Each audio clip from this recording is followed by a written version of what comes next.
gosh, what an honor for you to be the historian of AARP, where you're collecting these stories for many decades, right? Over three, is it? About two and a half. About two and a half. Yeah. And how special is it for you to share your own story about caregiving? What does caregiving mean to you? It's so interesting, first of all, to thank Daphne and her team and for you to have this opportunity to be together and to share. Basically, for me, caregiving means taking care of an elder.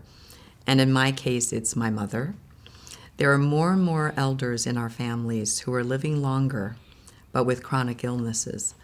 So they're not gone with an acute, quick illness, but it could be years or even decades. And so for me, it was because my father passed away very suddenly, and somebody had to take care of Mom. She has a chronic illness. We're very fortunate because her mind is clear-minded. Oh. So there are no issues with dementia or Alzheimer's. But what she has means that she does need care. And so as a family caregiver, I think it's very important to learn the vocabulary of caregiving. There are paid caregivers, people that we can come in who work on a shift. You pay them by the hour. But for those of us who are unpaid or family caregivers, it means literally helping an elder. Sometimes it could be a family member, sometimes someone that you're not blood related to. Yeah. But it means helping them with activities of daily living. There's actually technical terms, but it means bathing. It means helping them, with medications. It means feeding them. And so it's just everything.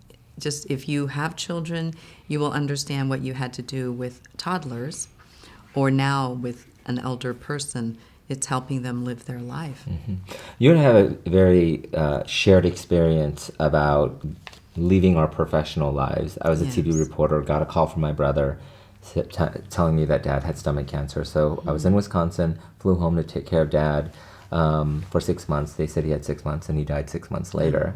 So you really feel me when, and are empathetic when it comes to stepping down from your role as a historian for AARP for 2.5 decades and taking care of Mom. What's that been like? Well, I worked at AARP for 2.5 decades, and then I was about 15 years as AARP historian. Why I made the decision was, number one, there were so many infrastructure things that needed to be taken care of. When you have someone who has mobility and balance issues, you cannot use a bathroom like a normal person's bathroom. So I had to take care of that. There were other things that I could have done that I needed to do. But if you're working full time, you just can't devote the time and the attention to it. So that's what made my decision to do what I call a gap year, I guess, to step down and take care of what I'm calling the basic infrastructure things related to caregiving. So where do you even begin when you realize that, okay, I have to take care of Mom or Dad or friend? Like, how does that all happen, and how do you organize? That's exactly why I'm so interested in sharing my story, and I thank you for this opportunity. Thank you for sharing your story. I know that you're very private, and so I really appreciate that you're opening up, because sharing your story makes people feel like they're not alone and that there are resources. It is an honor, and you got to pay that forward. Well, that's exactly why I've stepped out to do this, Toan, because number one, it was Mom and Dad living across the country near my youngest brother, and me here on the East Coast. And then a call that said Dad was dying. So his was a very quick illness, and then he was gone. And then you have Mom. That brings back a lot of memories for me. I know. And so I realized that it's important for us, especially the caregiving issue is universal. Mm-hmm. If you are the child of someone, you're going to have an elder to deal with at some point. And so I said to myself, it is important to share the story, number one, so that other people can see that there is an Asian American angle to the story. Yeah. Because there are universal things that need to happen, but because of your own ethnicity, your heritage, your traditions, there are other things that are different. So I decided to take my story out and share it because it was so sudden. Even though I worked at AARP, there were issues that I had always heard about, but then when you live it, it's very, very different. Yeah. And so I've been trying to, number one, use the stories to teach people to prepare in advance in a way. And then number 2, to share theirs so they're not feeling as isolated. I had a chance, thanks to Daphne Kwok and AARP, to be on a panel for the OCA convention a couple of years ago. I heard that you had a lot of people like crying. I mean, you already got me kind of welling up. Yes, well, because you've lived it. But what was so interesting about that day was we were on a health panel. But I said, let me test what I've already done in my work, which is use storytelling techniques about history of AARP, about the initiatives. But this time it was to talk about caregiving. I was blown away by how many people at the end, after I had said, it's important for us to share our stories, during the Q&A, people of all different ages. And I was very struck by the younger ones. I had not thought about all the folks that are dealing with it at much younger ages than I am. But they all came forward and they talked about what they were going through, many of them asking for information, for resources. And I realized there is something very powerful about taking the storytelling technique into this sector of caregiving for family members and other loved ones. Yeah, you and I have a shared interest not only in food and a lot of other things, but and caregiving and all that, but we are storytellers. We're a collector of stories, and I believe that when you share and you care, people do the same as well, and that really strikes a chord with people. When you take this out to the road, when you're telling your story now, so for me, what's interesting about your story, there's so many different things that are interesting, but one real thing that kind of is kind of hits me over the head, our highlight of what's interesting about you is that for 15 years you've collected, you're the historian, so you're collecting stories for AARP and through AARP. And now you've become a part of this caregiving story. Did you ever think that that would happen to you, and were you prepared? Well, it was really, really interesting for me because when I was working as AARP's historian, I was analyzing the life story of the founder. Her name is Ethel Percy Andrus.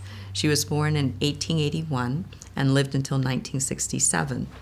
In analyzing and researching her life, it wasn't until I became a family caregiver myself that I realized that so much of her life, the triggers of what happened in her life, professionally and personally, was through caregiving.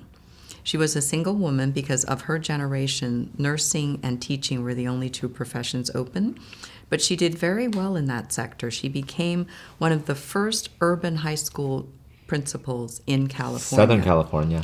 In all of California. All of California. So that meant she was a leader and a pioneer. But at one point in her life, in 1944, she stepped down from her job, conscious decision, in order to care for her mom.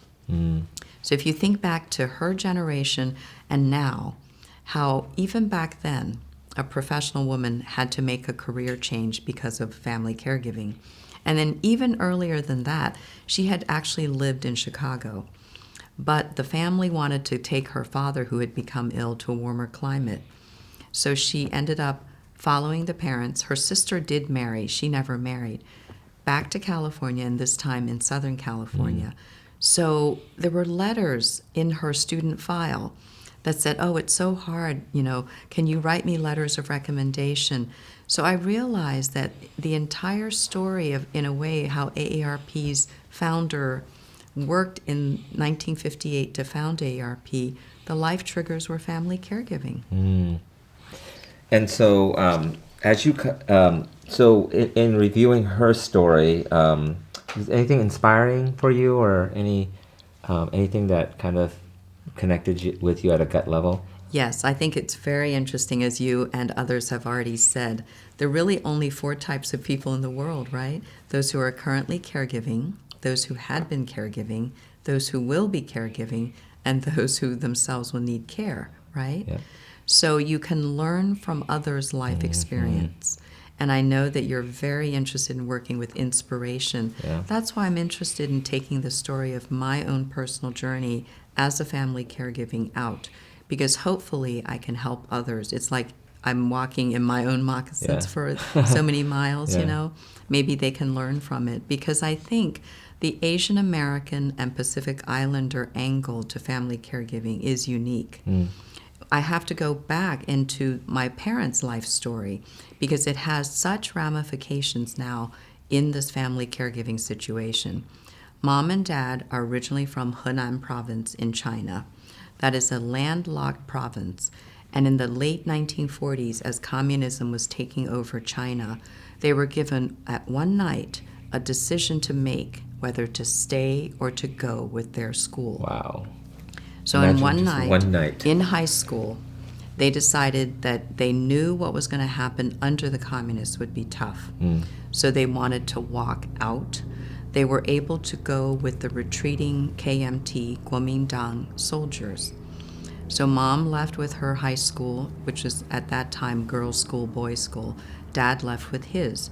It would take them 10 months to walk south as China was collapsing. So they left in October of 1948, and then about 1949, October or so, they were able to make it to the French Indochina border, what is now Vietnam. Then in 1949, as you know, the communists won, quote unquote, and they controlled China. So this group of refugees ran over the border into French Indochina, and then they spent another 4.5 years there as refugees. Wow. In a concentration camp situation where the French didn't know what to do with them.